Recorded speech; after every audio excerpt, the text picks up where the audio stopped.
Hello students, आपका स्वागत है। आज का हमारा टॉपिक है समांतर श्रेणी। समांतर श्रेणी क्या होता है, इसे समझने के लिए हम कुछ एग्जांपल्स देखते हैं। आपके पास श्रेणी दिया गया है 2, 4, 6, 8 और इस तरीके से। ये फर्स्ट हम एक एग्जांपल देखें। सेकेंड मान लीजिए 3, 6, 9, 12 और थर्ड हम एक एग्जांपल देते हैं 4, 8, 12, 16। ये तीन हम एग्जाम्पल्स देखते हैं और ये देखते हैं कि इसमें क्या आने वाले पद और पुराने पद में क्या समानता है। तो यहाँ जैसे हम देखें तो 2 के बाद तुम्हें दिखाई दे रहा है 4, है ना। तो 2 के बाद 4 है, 4 के बाद क्या दिखाई दे रहा है 6। तो इसमें अगर हम इसके पदों की तुलना करें तो इसमें हमें क्या समानता दिखाई दे रही है। तो यहाँ पर हम ये देख रहे हैं कि प्रत्येक आने वाला पद अपने पुराने वाले पद से 2 ज्यादा हो रहा है। फर्स्ट वाला पद कितना था 2, उसमें हम और 2 जोड़ दिए तो आपको मिल गया 4। तो यहाँ 2 जोड़ दिए हैं। फिर 4 के बाद यदि हम और 2 जोड़ देते हैं तब हमें मिल रहा है 6 और 6 के बाद फिर से यदि हम 2 जोड़ देते हैं तब हमें मिल रहा है 8। तो आपको यहाँ पे समझ में आ रहा है कि हर पद जो है वो अपने पुराने वाले पद से 2 ज्यादा है। सेकेंड वाले को हम देखें तो पहला पद है 3, 3 में यदि हम कितना जोड़ दें 3 जोड़ दें तब आपको 6 मिल जाएगा। 6 के साथ भी यदि हम 3 जोड़ दें तो 9 मिल जाएगा। 9 के साथ भी यदि 3 जोड़ दें तो हमको 12 मिल जाएगा। तो यहाँ पर भी क्या हो रहा है कि हर पद में एक समान आपको डिफरेंस दिखाई दे रहा है, 3 का उसमें अंतर है। अगले क्वेश्चन को देखें तो 4 के साथ यदि 4 जोड़े तो 8 मिलेगा। इसके साथ भी यदि 4 जोड़ दें तो 12 मिलेगा। इसमें भी यदि 4 जोड़ दें तो आपको 16 मिलेगा। तो इस तरीके से हम 3 एग्जांपल्स देखे हैं। तो यहाँ हमें क्या समझ में आ रहा है कि ये समांतर श्रेणी क्यों है, क्योंकि सभी पदों में समान अंतर है। यहाँ पे हर पद के बीच में 2 का अंतर आया हुआ है। तो इस तरीके की श्रेणी जिसमें समान अंतर होंगे पदों के बीच, ऐसी श्रेणी को हम कहते हैं समांतर श्रेणी। जैसे हमारा टॉपिक है समांतर श्रेणी। तो समांतर यानी आपको क्या चाहिए, समान। अगर हम इसका संधि विच्छेद करें तो ये समान और अंतर। तो 2 पदों के बीच में यदि समान अंतर होता है, ऐसे श्रेणी को हम कहते हैं कि वो समांतर श्रेणी है। अब जरूरी नहीं है कि वो जो अंतर है वो धनात्मक ही संख्या में मिले। मान लीजिए आपके पास एक श्रेणी दिया गया है, हम 4th और एक एग्जांपल्स लेते हैं 5 के बाद हम 3 ले लें, 3 के बाद में हम 1 ले लें, 1 के बाद -1 ले लें, फिर -3 ले लें। इस तरीके से हम एक श्रेणी बना रहे हैं। अब हम देखते हैं क्या इनके पदों में समान अंतर आ रहा है। तो समान अंतर है या नहीं है, कैसे पता करना होता है हमें, बाद वाले पद में से पहले वाले पद को घटा दीजिए। या फिर आप ऐसे भी देख सकते हैं 5 में आप क्या किए तो 3 मिला। तो 5 में आपने 2 घटा दिए हैं तब आपको 3 मिला है। 3 में आप क्या किए थे तो 1 मिला था। तो इसमें भी अगर हम 2 घटा दिए थे तो हमें 1 मिला। 1 के साथ यदि हम 2 घटा दिए हैं तब हम -1 में पहुंच गए। -1 के साथ में भी अगर हम 2 घटा दिए हैं तब हम -3 में पहुंच गए हैं। तो यहाँ भी हम देख रहे हैं कि जो पद है उनके बीच में जो अंतर है वो समान है। तो ऐसी श्रेणी जिसके पदों में समान अंतर रहेगा वो समांतर श्रेणी होगा। हम कुछ एग्जाम्पल्स देखते हैं और पहचानने की कोशिश करेंगे कि वो श्रेणी समांतर श्रेणी है या नहीं है। यहाँ हम देखते हैं कि ये जो हमको 3 श्रेणियां दी गई हैं वो 3 श्रेणियां समांतर श्रेणी है या नहीं है। तो फर्स्ट वाली श्रेणी को देखें तो फर्स्ट वाली जो श्रेणी है ये वर्गमूल 2, वर्गमूल 8 दिखाई दे रहा है। तो वर्गमूल 8 को हम कैसे लिख सकते हैं, तो वर्गमूल 8 का गुणनखंड करके देखें तो 2 को 4 बार भाग दिए, 2 दूनी 4 और 2 एकम 2। तो वर्गमूल 8 को लिखा जा सकता है क्योंकि इसकी जोड़ी बन चुकी है। एक बार वर्गमूल निकालना है ये पूरा 2 हो जाएगा और इस 2 की जोड़ी नहीं बनी है तो हम इसे लिखेंगे एक बार में वर्गमूल 2। इस तरीके से वर्गमूल निकालते हैं, आप लोग सीख चुके हैं पुरानी क्लास में। तो इस वर्गमूल 8 को लिखेंगे हम 2 वर्गमूल 2। फिर है वर्गमूल 18। तो वर्गमूल 18 को भी हम गुणनखंड करके देखें कि क्या होता है। तो देखिए वर्गमूल 18 है तो 18 का गुणनखंड करें तो 2 से 9 बार भाग जाएगा, फिर 3 से 3 बार भाग जाएगा, फिर 3 से 1 बार भाग जाएगा। तो वर्गमूल 18 बराबर हम लिख सकते हैं। देखिए यहाँ 3 की जोड़ी बन चुकी है तो एक बार हम 3 लिख लेंगे, और इस 2 की जोड़ी नहीं बनी है तो हम लिखेंगे वर्गमूल 2। तो वर्गमूल 18 को हम लिख सकते हैं 3 वर्गमूल 2। अगला नंबर है वर्गमूल 32। तो 32 का भी गुणनखंड करके देखें क्या होता है ये। तो 32 का गुणनखंड करें तो 2 से 16 बार भाग गया, 2 से 8 बार, 2 से 4, 2 दूनी 4, 2 एका 2। तो वर्गमूल 32 को हम कैसे लिख सकते हैं, यहाँ देखिए इस 2 की जोड़ी बन चुकी तो 2 लिख लिए, फिर और एक जोड़ी मिल रही है हमको, यहाँ भी 2 लिख लिए, ये 2 अकेला है तो इसे हम लिखेंगे वर्गमूल के अंदर। तो क्या हो गया इसका मान 4 वर्गमूल 2। तो वर्गमूल 32 के बदले हम लिख सकते हैं 4 वर्गमूल 2, और इस तरीके से यहाँ पे श्रेणी जो है वो आगे बढ़ जाती है। अब हमको ये जानना है कि क्या इसके श्रेणी के जो पद हैं उसमें समान अंतर है या नहीं है। तो यहाँ देखिए वर्गमूल 2 आया है, उस वर्गमूल 2 के बाद में अगला पद जो है वो 2 वर्गमूल 2 आया है। हम जानना चाहते हैं कि इनके बीच में कितना अंतर है। तो अब 2 वर्गमूल 2 में से एक बार वर्गमूल 2 को माइनस कर देंगे तो कितना बचेगा आपके पास, एक बार वर्गमूल 2 बचेगा। फिर 2 वर्गमूल 2 से 3 वर्गमूल 2 के बीच में कितना अंतर है, वर्गमूल 2 का। फिर 3 वर्गमूल 2 से 4 वर्गमूल 2 के बीच कितना अंतर है, वर्गमूल 2 का। ये सब प्लस हम करते गए हैं तब आपको अगला पद मिलता चला गया। तो क्योंकि यहाँ पे सभी पदों के बीच जो अंतर आ रहा है वो कैसा है, समान है, तो इसलिए ये श्रेणी समांतर श्रेणी हो गई। ये फर्स्ट हमारा समांतर श्रेणी है। सेकेंड श्रेणी को हम चेक करें, a का वर्ग a की घात 3 a की घात 4, इस तरीके से श्रेणी आगे बढ़ी हुई है। तो अगर हम बाद वाले पद में से पहले वाले पद का अंतर देखें तो पहला पद है a और दूसरा पद है a की घात 2, इनके बीच कितना अंतर है, तो इनके बीच अंतर है a की घात 2 ऋण a। हम इसमें बाद वाले पद में से पहले वाले पद का अंतर देखें तो ये है a की घात 3 में से a की घात 2 को घटा देंगे, ये अंतर आएगा। इन दोनों के बीच अंतर देखें तो कितना अंतर है, बाद वाला पद है a की घात 4 और पहला वाला पद है a की घात 3। या और इसको थोड़ा सा सिंप्लीफाई करें तो यहाँ पे a -1 आ रहा है, यहाँ पे a की घात 2 a-1 आ रहा है इसकी वैल्यू, और इसकी वैल्यू आ रही है a की घात 3 और अंदर में a ऋण 1। तो अब क्या ये तीनों जो पद हमें अंतर के रूप में दिख रहे हैं, ये क्या तीनों अंतर आपको समान दिखाई दिया। यहाँ तो a ऋण 1 का अंतर है, सेकंड में a की घात 2 ऋण a ऋण 1 का अंतर है, और तीसरा में क्या दिखाई दे रहा है, a की घात 3 और a ऋण 1 का अंतर है। तो क्योंकि ये तीनों जो संख्याएं मिली है हमको अंतर के रूप में, वो तीनों संख्याएं बराबर नहीं है, इस कारण से हम क्या कहेंगे, ये समांतर श्रेणी नहीं है। ठीक है, अगले क्वेश्चन को देखें। शुरू में आपके पास 0 है, उसके बाद आ गया है -4। तो 0 से ऋण 4 में कितना अंतर है, तो कितना अंतर है कैसे पता करेंगे, ऋण 4 में 0 को माइनस कर दीजिए, बाद वाले में से पहले वाले को, तो कितना मिलेगा -4। ठीक है, इसमें भी आप बाद वाले में से पहले वाले को माइनस करेंगे तो पता चल जाएगा कि कितना अंतर है।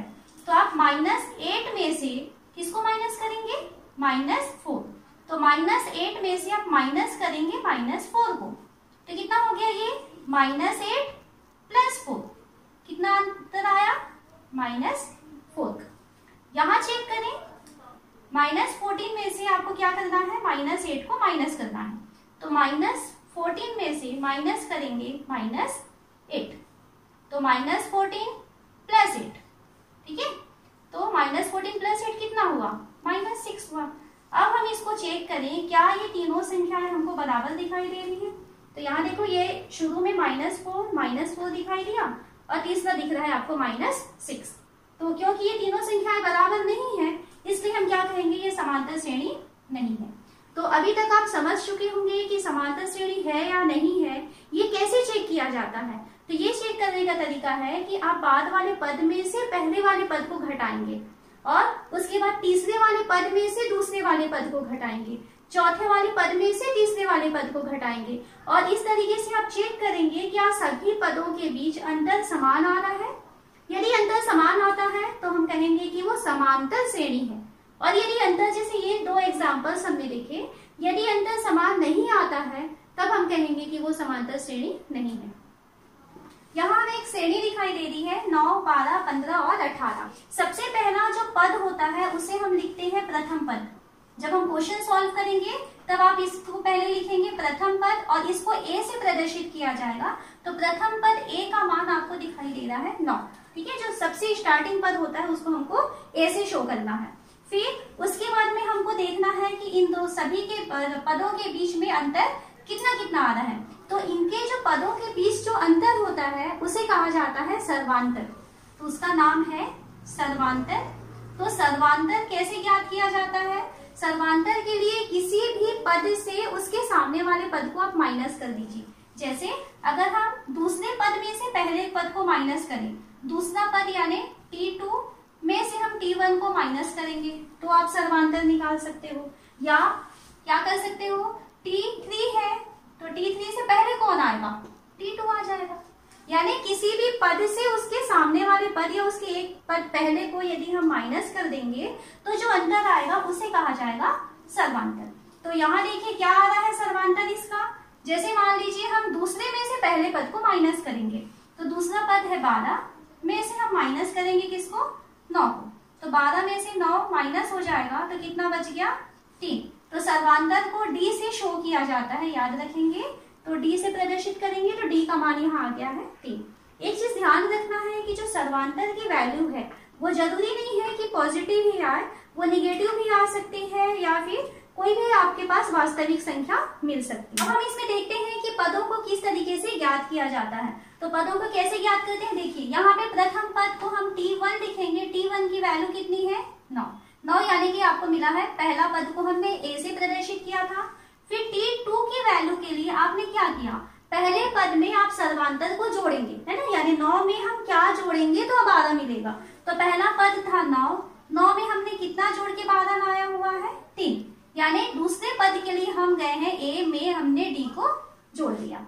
हमें तीसरा पद चाहिए तो तीसरा पद के लिए जो आपके पास 9 धन 3 मिला था तो उसमें और कितना हमने जोड़ दिया, और 3 जोड़ दिए। तो 9 में आप कितने बार 3 जोड़े हैं? 2 बार 3। एक बार 3 यहाँ जुड़ चुका था, सेकेंड बार 3 यहाँ जुड़ा है। तो आप इसमें 9 में 2 बार 3 जोड़े हैं, है ना, यानी 2 गुणा 3। तो आप क्या किए, ए के साथ में आपने 2 बार डी को जोड़ के तीसरा पद प्राप्त किए। हमें अगर T4 चाहिए तो आपको यहाँ पहले तक मिल चुका है। तो अगर हम इस 15 के साथ में और 3 जोड़ दें तो आपको 18 मिल जाएगा, है ना। तो आप क्या करेंगे, 9 धन 2 गुणा 3 पहले से था, एक बार और 3 जोड़ेंगे तो आप 3 बार 3 को जोड़ चुके हैं। तो आपको क्या मिल रहा है, ए धन 3D का मान है चौथा पद। अब हम यहाँ से देखते हैं कि क्या फॉर्मूला हमारा तैयार हो रहा है। तो पहला पद यदि होता है तो उसकी वैल्यू होती है ए। जब दूसरा पद होता है तब वैल्यू हम लिखते हैं a प्लस डी। तीसरा पद है तो हम लिखते हैं a प्लस 2d, है ना। चौथा पद है तब हम लिखते हैं a प्लस 3d। कुछ समानता दिखाई दे रही है हमें। जो पद होता है, जैसे चौथा पद है तो हम 3d लिखे हैं, तीसरा पद है तो 2d लिखे हैं। यानी जिस नंबर का पद होता है उससे एक बार कम डी आ रहा है, ये चीज हम ध्यान दे रहे हैं। तो यहाँ से हम एक फॉर्मूला निकालते हैं। यदि हमारे पास nवां पद हो जाएगा तब हमारे पास क्या वैल्यू बढ़ेगी, तब हमारे पास वैल्यू आएगी a प्लस n से एक कम, यानी n माइनस 1 t। ये फॉर्मूला है nवां पद ज्ञात करने का। अगर किसी समांतर श्रेणी का आपको nवां पद ज्ञात करना है तो क्या चीज मालूम होना चाहिए, पहला पद उसका पता होना चाहिए a, d यानी सर्वांतर की वैल्यू मालूम है। और यदि मान लीजिए n की वैल्यू आपको दे देता है कि आप 5वां निकालिए, 6वां निकालिए, जो भी पद कहता है, तो आप a plus n minus 1d इसमें अगर फॉर्मूले में वैल्यू रखेंगे तो उस नंबर के पद आपको प्राप्त हो जाएंगे। हम एक क्वेश्चन लेते हैं। 9, 5, 1, ऋण 3 इस तरीके से श्रेणी दिया गया है। अब हमें कहता है कि इसमें आप 10वां पद ज्ञात कीजिए। तो 10वां पद ज्ञात कीजिए तो सबसे पहले हम ये देखेंगे कि इस श्रेणी को देख करके हम किन किन चीजों का पता लगा सकते हैं। तो सबसे पहले हमें जरूरत है प्रथम पद का। तो प्रथम पद जिसको कि हम a से प्रदर्शित करते हैं, तो a की वैल्यू आपको दिखाई दे रहा है 9, तो a का मान मिल चुका। उसके बाद हमें जरूरत है सर्वांतर। तो सर्वांतर को d से शो किया जाता है। डी की वैल्यू कैसे निकालेंगे, किसी भी पद से उसके पहले वाले पद को आप घटा दीजिए। जरूरी नहीं है कि आप सेकंड में से फर्स्ट को माइनस करें, तो जनरली हम क्या करते हैं, सेकंड को ही चूज करते हैं। तो हम क्या करेंगे, सेकंड पद है आपके पास, आप ये इसको फॉर्मूला लिख सकते हैं T2 माइनस T1, ठीक है। तो T2 की वैल्यू कितनी दिखाई दे रही है, 5, और माइनस T1 यानी प्रथम पद की वैल्यू है 9। तो 5 में से 9 घटाएंगे, कितना मिल गया, ऋण 4। तो ये है डी का मान। आपको डी की वैल्यू मिल चुकी। हमें क्वेश्चन में कहता है कि 10वां पद ज्ञात कीजिए। तो 10वां पद यानी आपको n का मान कहता है कि n की वैल्यू आपको 10 चाहिए। तो आपको वो 10वां पद यानी जिसको कि हम Tn या T10 से प्रदर्शित करेंगे, इसकी वैल्यू हमको पूछ रहा है। तो हम क्वेश्चन को देख करके क्या पता लगाए, a का मान 9 है, प्रथम पद, सर्वांतर चाहिए था, तो बाद वाले पद में से पहले वाले पद को माइनस कर दिए, तो 5 में से 9 को घटा दिए, तो हमको कितनी वैल्यू आ गई है, ऋण 4। उसके बाद में 10वां पद ज्ञात कीजिए कहता था, तो हम क्या करेंगे, n का मान 10 है ये पता चला, और 10वां पद बोला है, तो पद यानी कि टर्म T10 की वैल्यू आपको फाइंड करनी है। अब T10 की वैल्यू फाइंड करनी है, तो हमारे पास क्या सूत्र है, तो हम सूत्र जानते हैं कि Tn का मान होता है a plus n minus 1 d, ये फॉर्मूला है हमारे पास। तो यहाँ n की वैल्यू हमें रखना है 10, और a का मान रखना है 9, और d का मान रखना है ऋण 4। तो जो जो चीजें जानते हैं रख दें। तो T10 का मान क्या मिलेगा, a की जगह 9, n की जगह 10, ऋण 1, और d की जगह ऋण 4। देखिए यहाँ पे ऋण का निशान है, तो आपको ब्रैकेट यूज करना है। तो T10 बराबर 9 धन 10 में 1 चला गया, तो 9 गुणा ऋण 4, ये हो गया। अब T10 बराबर 9, यहाँ पे हम इन दोनों को गुणा करना चाहते हैं ना, तो 9 चौक 36, और धन और ऋण का गुणा ऋण, तो ये हो गया ऋण 36।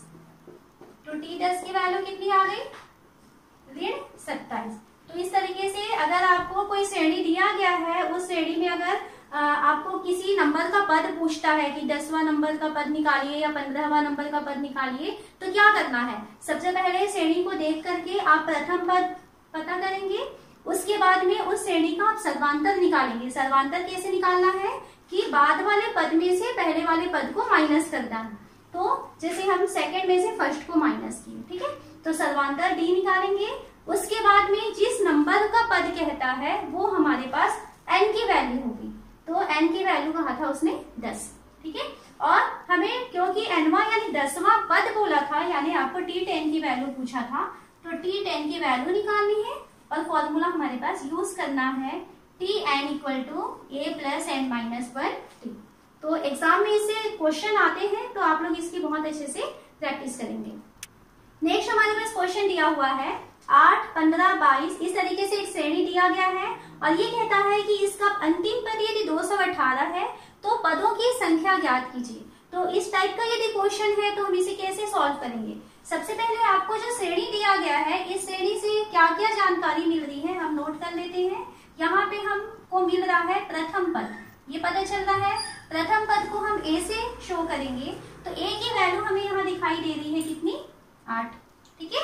उसके बाद हमें सर्वांतर चाहिए, तो सर्वांतर के लिए हम क्या करेंगे, बाद वाले पद में से पहले वाले पद को माइनस करेंगे। तो बाद वाला पद यानी T2 में आपको माइनस करना है T1 को, तो कौन है T2, सेकंड पद, तो 15 में से आप घटा देंगे 8 को, तो इसकी वैल्यू हो गया है 7। ये D का मान मिल चुका है, कि A का मान मिल चुका, D का मान मिल चुका। और क्या दिया है क्वेश्चन में, अंतिम पद 218 है, तो अंतिम पद 218 है, हमें नहीं मालूम है कि इसमें कितने पद हैं। तो स्टार्टिंग में हमको इसको लिखना पड़ेगा, माना पदों की संख्या n है, ये हम मान सकते हैं, माना पदों की संख्या n है। अब पदों की संख्या n है, और उसने क्या कहा है कि अंतिम पद 218 है, यानी कि Tn का मान कहता है कि 218 है। ये चीजें हमको उसने बता दिया है क्वेश्चन में। हमें क्या चाहिए, हमें चाहिए कि पदों की संख्या ज्ञात कीजिए, यानी आपको यहाँ पर n की वैल्यू फाइंड करनी है। तो इतनी जानकारी के साथ हम देखते हैं कि हम इसमें क्या फॉर्मूला लगा सकते हैं। तो क्योंकि यहाँ पर आपको Tn की वैल्यू ज्ञात है, तो आप फॉर्मूला लगाएंगे Tn equal to a plus n minus 1 t। इसमें जो जो चीजें हम जानते हैं वो सब रखते जाए। Tn कितना दिया है, Tn का मान 218, तो इसको रखेंगे 218 बराबर a की वैल्यू देखिए 8 प्लस n की वैल्यू हम नहीं जानते तो इसको n माइनस 1 रहने देंगे। d की वैल्यू, तो d की वैल्यू कितना मिला है 7, तो ये हम लिख दिए 7 गुणा 7 कर दिए। सॉल्व करें 218 बराबर 8 धन, इसका कोष्टक यदि हम हटाते हैं तो 7n हो जाएगा और ऋण 7 का गुणा 1 से होगा तो 7।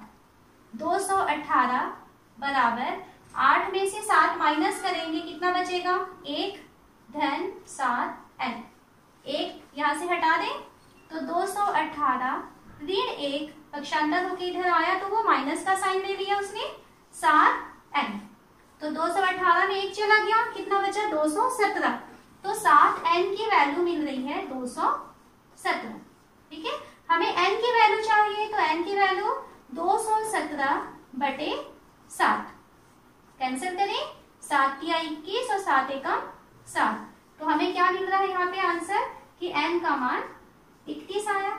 तो हम यहाँ कह सकते हैं कि इस श्रेणी में पदों की संख्या जो है वो 31 है। नेक्स्ट क्वेश्चन है, यदि किसी समांतर श्रेणी का 11वां पद 38 तथा 16वां पद 73 है तो श्रेणी का 31वां पद ज्ञात कीजिए।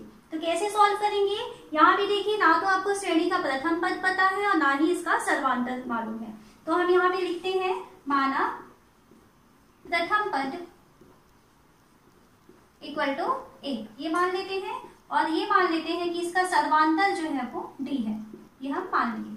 अब उसके बाद क्वेश्चन को ध्यान से पढ़ें, कहता है कि 11वां पद 38 है, यानी आपको इसमें दे दिया है T11 का मान 38, ये हमको दिया हुआ है और साथ ही साथ ये दिया हुआ है कि 16वां पद जो है वो 73 है, तो 16वां पद यानी T16 का मान उसने 73, ये भी हमको बता दिया है। हमें क्या ज्ञात करने कहा है, 31वां पद ज्ञात कीजिए, यानी कि आपको T31 की वैल्यू निकालनी है, तो यहाँ हम लिखेंगे क्वेश्चन मार्क। तो ये जानकारियां हम ले लिए यहाँ से। अब उसके बाद देखिए यहाँ से हम स्टार्ट करें, हमें दिया है T11 का मान 38, तो T11 के लिए अब हमारे पास फॉर्मूला होता है Tn की value a plus n minus 1 d, ये फॉर्मूला है। तो T11 का मान हमें मालूम है कितना 38, तो T11 की जगह हम लिख सकते हैं a प्लस ये हो जाएगा 11 ऋण 1 हो जाएगा और ये d का मान आपको मिल गया है 38, तो ये हो गया a धन 10d बराबर 38, ये फर्स्ट इक्वेशन हो गया। सेकेंड उसने कहा है 16वां पद जो है वो 73 है, तो T16 का मान कितना दिया है 73, T16 यानी कितना हो जाएगा a धन 16 ऋण 1d, 16 ऋण 1 यानी 15d बराबर कहा है उसने 73, ये सेकेंड इक्वेशन हो गया। तो यहाँ पे देखिए दो इक्वेशन आपको दिखाई दे रहे हैं, पहला इक्वेशन है a प्लस 10d की वैल्यू 38 आया है और सेकेंड इक्वेशन है a प्लस 15d की वैल्यू 73 आया है। तो दो इक्वेशन है, दोनों को सॉल्व करके आपको निकालना है a और d की वैल्यू। तो कैसे निकालेंगे, तो आप इसके पहले वाले जो चैप्टर है उसमें पढ़ चुके हैं कि रैखिक समीकरण निकाय को किस तरीके से सॉल्व करते हैं, तो आप विलोपन प्रतिस्थापन किसी भी मेथड का यहाँ पे यूज करके सॉल्व करेंगे। जैसे मान लीजिए हम यहाँ पर विलोपन विधि को जो है यूज करना चाहें तो हम इक्वेशन 1 और इक्वेशन 2 को लेते हैं। तो इक्वेशन 1 क्या दिखाई दे रहा है, a प्लस 10d की वैल्यू दिखाई दे रहा है कितना 38, और सेकेंड इक्वेशन है a प्लस 15d की वैल्यू दिखाई दे रहा है 73। इसको हम सॉल्व करते हैं, तो यहाँ देखिए दोनों a तो समान है लेकिन दोनों की चिन्ह भी इक्वल है, तो क्या करेंगे घटाने पर ये सबके चिन्ह नीचे बदल जाएंगे, a से a कैंसिल हो जाएगा, ये 10d है और ये माइनस 15d है, तो कितना बच जाएगा ये माइनस 5d की वैल्यू 38 और माइनस 73 है, तो इसको हम माइनस कर लेते हैं, तो ये हो जाएगा 5 और 3, लेकिन कैसा हो जाएगा माइनस में। आपको यहाँ से d की वैल्यू चाहिए तो d इक्वल टू हो जाएगा माइनस 35 और अपॉन माइनस 5, माइनस से माइनस कैंसिल और ये 5 से इसको कैंसिल करेंगे तो कितना मिल गया आपको 7, तो d की वैल्यू हमको मिल चुका है 7, एक चीज हम ला चुके। सेकेंड हमें चाहिए a की वैल्यू की प्रथम पद क्या होगा, तो a की वैल्यू चाहिए तो आप किसी भी एक इक्वेशन में वैल्यू रख सकते हैं। तो हम जैसे मान लीजिए इक्वेशन 1 में वैल्यू रखें, तो इक्वेशन 1 है a प्लस 10d की वैल्यू 38। तो a की वैल्यू नहीं जानते, a रहेगा प्लस 10 इंटू d की वैल्यू अभी निकाले है ना 7 इक्वल टू 38 या a प्लस ये 70 हो जाएगा इक्वल टू 38 या a इक्वल टू हो जाएगा 38 माइनस 70। तो ये मिल जाएगा a equal to minus 32। a की वैल्यू मिल चुका। अब देखिए a भी मिल चुका है, d की वैल्यू भी पता चल चुका है। आपको क्या निकालने कहा है क्वेश्चन में? 31 नंबर का पद यानी कि t 31 की वैल्यू चाहिए। तो t 31 की वैल्यू कैसे निकालेंगे? a प्लस 31 ऋण 1 और यहाँ पे लिखेंगे d। वैल्यू रखें तो a की वैल्यू अभी निकालें, ऋण 32 हो गया और प्लस का निशान 31 में 1 चला गया, कितना बचेगा? 30 गुणा d का मान रखेंगे तो d का मान है 7। तो ऋण 32 धन 210 हो गया और ऋण 32 धन 210, इसकी वैल्यू आ जाएगी यहाँ से ये 8 हो गया और 7 और 178। तो हम यहाँ से क्या आंसर मिला हमको कि श्रेणी का जो 31वां पद है वो 178 है। तो इस तरीके से जो क्वेश्चन होते हैं, अगर आपको 2 पद दिए गए हैं और किसी तीसरे पद के बारे में अगर आपसे क्वेश्चन में पूछा जाए तो आपको 2 पद दिए गए हैं तो वहां से आपको 2 इक्वेशन निकालने हैं और 2 इक्वेशन अगर आपको मिल जाते हैं तो उसे सॉल्व करके आपको a और d की वैल्यू मिल जाएगी और जिस भी नंबर का पद वहां पे क्वेश्चन में पूछा जाएगा उस नंबर के पद में आप फॉर्मूले में वैल्यू रखेंगे और उसकी वैल्यू को निकाल सकते हैं। क्वेश्चन दिया हुआ है 3 अंकों की कितनी संख्याएं 3 से विभाज्य है। तो यहाँ पे देखिए आपको क्वेश्चन में है कैसी संख्याएं चाहिए आपको? 3 अंकों की संख्या। तो 3 अंकों की संख्याएं हम जानते हैं कहाँ से स्टार्ट होता है, तो हम लिखेंगे यहाँ पे जो 3 अंकों की संख्याएं हैं, तो 3 अंकों की संख्याएं क्या क्या होती है? तो 3 अंकों की संख्याएं 100 से चालू होती है, सबसे छोटी संख्या 100 है और सबसे बड़ी संख्या जो है वो 3 अंकों की 999 होती है। 100 के बाद 101, 102, 103, इस तरीके से 999 तक की जो संख्याएं हैं ये सारी संख्याएं 3 अंकों की संख्याएं हैं। अब क्वेश्चन में कहता है 3 अंकों की संख्याएं तो होनी चाहिए, साथ ही साथ वो कैसा होना चाहिए? 3 से विभाज्य होना चाहिए। तो इसमें सबसे पहला कौन सा नंबर है जो 3 से भाग चला जाता है? तो यहाँ देखिए जो 102 है, संख्याओं की विभाज्यता का नियम जानते हैं कि यदि अंकों का योग 3 से भाग चला जाए तो वो संख्या 3 से भाग चली जाती है। तो इस तरीके से जो 102 है वो सबसे पहली संख्या है 3 अंकों की जो 3 से भाग जाती है। तो पहली संख्या हमको मिल गई 102। तो इसके पहले आपको लिखना पड़ेगा यहाँ पे 3 से भाग जाने वाली संख्या, भाग जाने वाली संख्या। तो 3 से भाग जाने वाली संख्याएं हमें क्या क्या मिली? पहला तो संख्या हमें मिल चुका है 102। उसके बाद 102 के बाद कौन सी संख्या है जो 3 से भाग चली जाएगी? तो 102 में और 3 जोड़ देते हैं तो 105। उसके बाद कौन आएगा? उसमें और 3 जोड़ देंगे 108। इस तरीके से संख्याएं हमारी आगे जा रही है। लास्ट संख्या कौन सी है जो 3 से भाग जाती है? तो देखिए सबसे बड़ी संख्या 999 है, तो 999 भी 3 से भाग चला जाता है ना। तो इसलिए इसकी जो आखिरी संख्या है जो कि 3 से भाग जाती है वो है 999। तो हमको ये श्रेणी प्राप्त हो चुकी है, सभी के बीच में 3-3 का अंतर मिल रहा है, मतलब कैसा है ये? समांतर श्रेणी है। अब हमें क्वेश्चन में कहता है कितनी संख्याएं हैं, तो कितनी संख्याएं हैं मतलब हमको n की वैल्यू पूछ रहा है कि n का मान क्या होगा। तो यहाँ देखिए सबसे पहले आपको जो श्रेणी मिला है उसका हम प्रथम पद लिखें। तो पहला पद क्या है? a का मान 102। इसमें हम सर्वांतर लिखें तो सर्वांतर d का मान 105 में से 102 घटा देंगे, 105 ऋण 102 यानी इसकी वैल्यू हो जाएगी 3। d की वैल्यू मिल चुकी है 3, a की वैल्यू मिल चुकी है 102।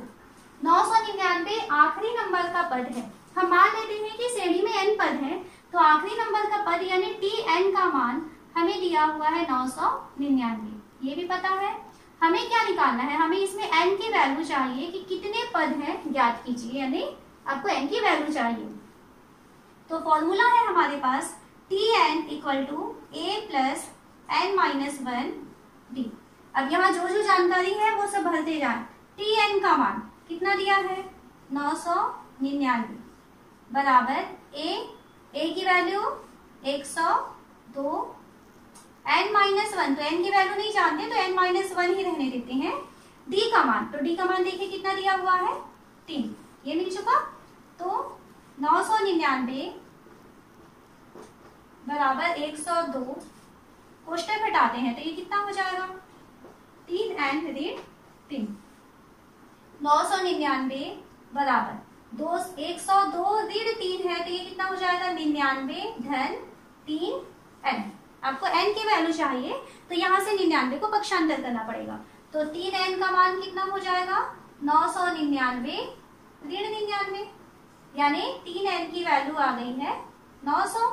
n की वैल्यू चाहिए तो n की वैल्यू हो गई 900 बटे 3, काटे इसे, कितना मिला 300। तो n का मान हमको क्या मिल चुका है 300। तो हम यहाँ कह सकते हैं कि जो 3 अंकों की जो संख्याएं हैं उसमें से 300 संख्याएं ऐसी हैं जो 3 से भाग जाती हैं। अगर आपको ये वीडियो अच्छा लगे तो आप मेरे चैनल को सब्सक्राइब करें और बेल आइकॉन के बटन को दबा दें, और जिससे कि आपको समय पर सारे वीडियो मिल जाएंगे और अपने दोस्तों को ये शेयर भी करें।